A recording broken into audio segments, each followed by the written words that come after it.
We're trying to deal with this financial struggle. We're usually struggling with the parenting, and there's only one of us now, and the other parent's not there to help with the kids, or you can't even run out and get a gallon of milk at the grocery store or whatever, and you're struggling with all these things. And in the meantime, your ex just seems to be just sailing through life over there. Sailing along, singing a song.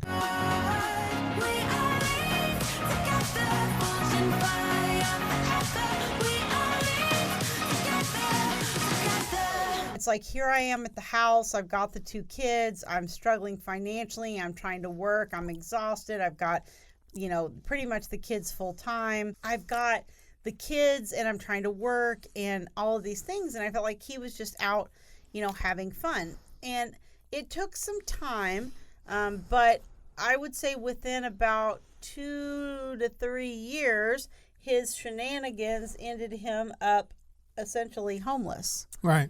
Where he was in his car, and occasionally, slept at our house a few times and things because he didn't have anywhere to sleep. And so he's kind of gone through some cycles of that over the years. But in the very beginning, it just seemed like, wow, he gets to go off and live his life and have a girlfriend and be happy. And then, of course, my kids would go and visit, and it's him and the girlfriend and my 2 kids. And it's like, there goes my whole family except for me. I've been replaced. Right.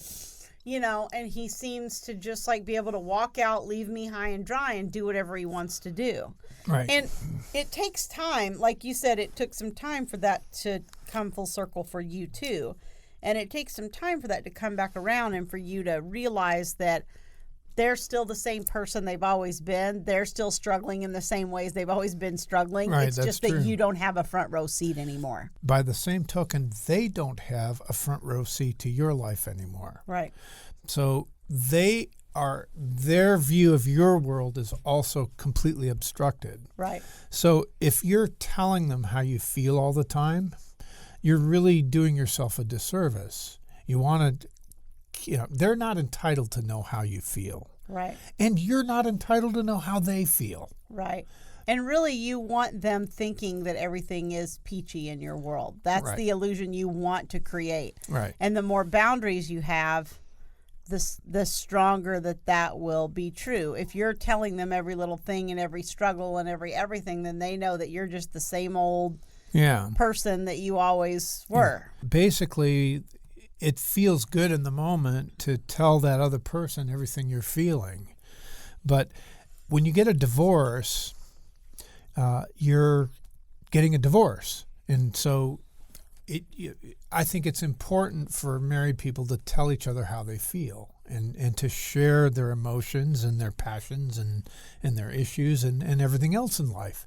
But once you're divorced, you shouldn't share those things. Right. What happens sometimes with spouses is you still feel this inherent right to just be involved at the level that you've always been involved with or know things that you've always known. And when you're getting a divorce, you don't have that right anymore. Yeah. I had to explain to a husband the other night that, okay, you moved out of the family home. Right. And now, yes, you still own the home right now. It's until you guys sell it or whatever, but she's the one residing there. Right. So you don't get to come and just walk in. If she couldn't just come and walk into your apartment, you shouldn't be just walking into the house. And he kind of, I could tell that kind of didn't sit real well with him.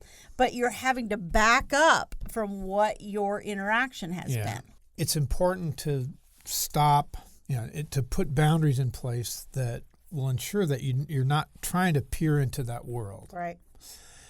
And you shouldn't give them any way to peer into your world either. Right.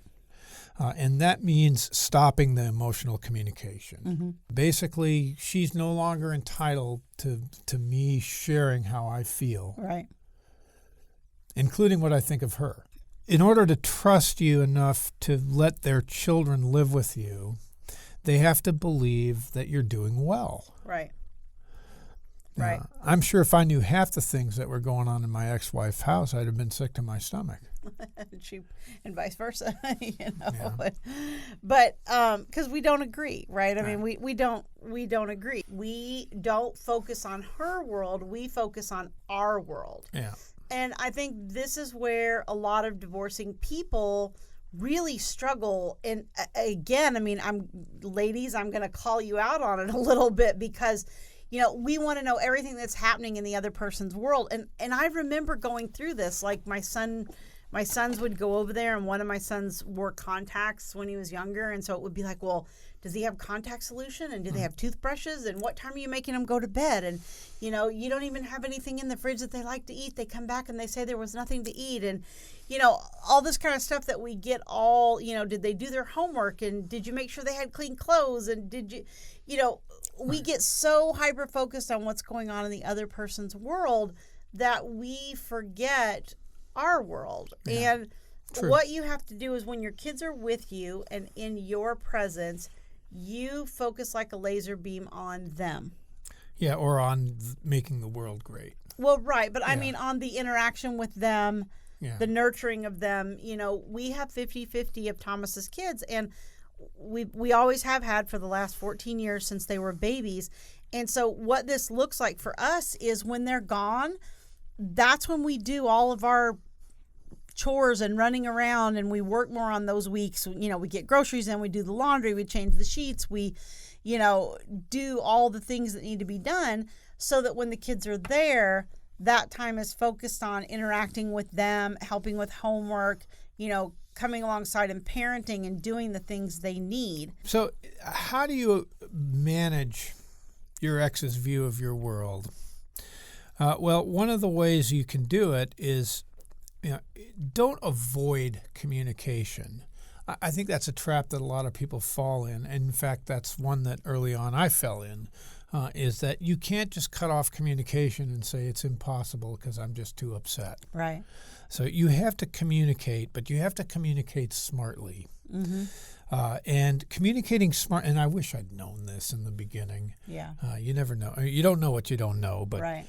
Communicating smartly means I'm not going to reveal myself to her. Right. I'm just going to communicate about whatever is necessary to transition the kids, to make sure they have their needs met and their medical care and all the things that we have to communicate about. Right. And it's just business. Right. It's just business. And this is like, again, that backing up concept of I'm only communicating the core of what has to be communicated. I'm not having this argument about how I feel or how you feel or any of that. You have to, have your own space set up, and you have to, really try to have your own insulated world and not try to control what's going on over there. Right. And try to control your own side of the fence, so to speak. Because that other person's going to be looking at the wall that you've put up and going, what's going on behind that wall? Yeah. Why are they doing so well? Why do they seem so happy? Right. And that illusion, I think, is a good one to foster, because really you should be happy. You should be moving on with life. Right. You're getting a divorce. You need to move on. Right. You need to create your own relationships with the kids. Right. And you have to live in your own house and have your own career. Correct. And eventually, hopefully, have a new mate. Yes. Yeah. Some people don't want that, but I think the vast majority of us do. Well, if you don't want to, that's fine. I'm not telling you to get a new mate. Right. And some people aren't ready, but you should have your hobbies, right, and have your friends career and your career. Yeah. All the things that make up an independent, not independent from everybody, but independent from them, certainly. Right.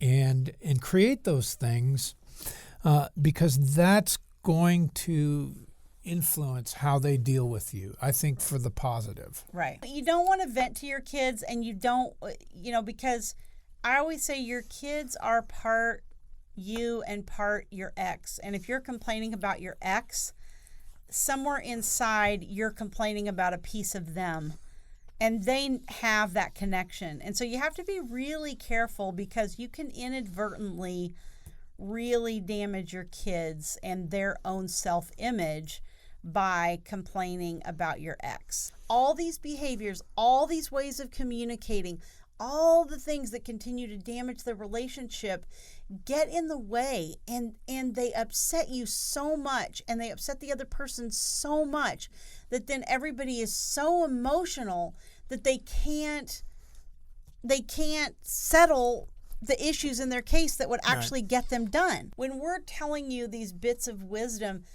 I know these seem like little kind of minor things in a way, but if you can start to follow this advice and start to control your own emotions, you're just going to get so much better results out of the legal aspect of your case. That's and it's true. going to go so much more smoothly and quickly and cost less and, all those kinds of things. So don't forget that that's always at the core of what we're trying to do for you, is help you get through this as quickly and easily as possible. Have good boundaries. Don't let them know how you feel about them. Just be nice. Yes. And so this episode was titled, "Why is my ex so happy?" And, Maybe because you're being so nice. Well, hopefully you figured out it's actually probably an illusion. They're no more happier than you are. They're going through the same struggles. It's just that they may be better at drawing a boundary than you're being right now. And so they're seeing more of your struggles and you're not really seeing theirs. So the happiness part is an illusion. It's not that they're... nobody's life is just miraculously fixed by getting rid of their ex. So that's why your ex is so happy, and our goal is for you to be so happy, or at least appear to be so happy to your ex. And so please implement some of these boundaries and some of these tips that we've given you in this episode. We'll grow in number, fueled by them to see the horizon, turn us to thousands.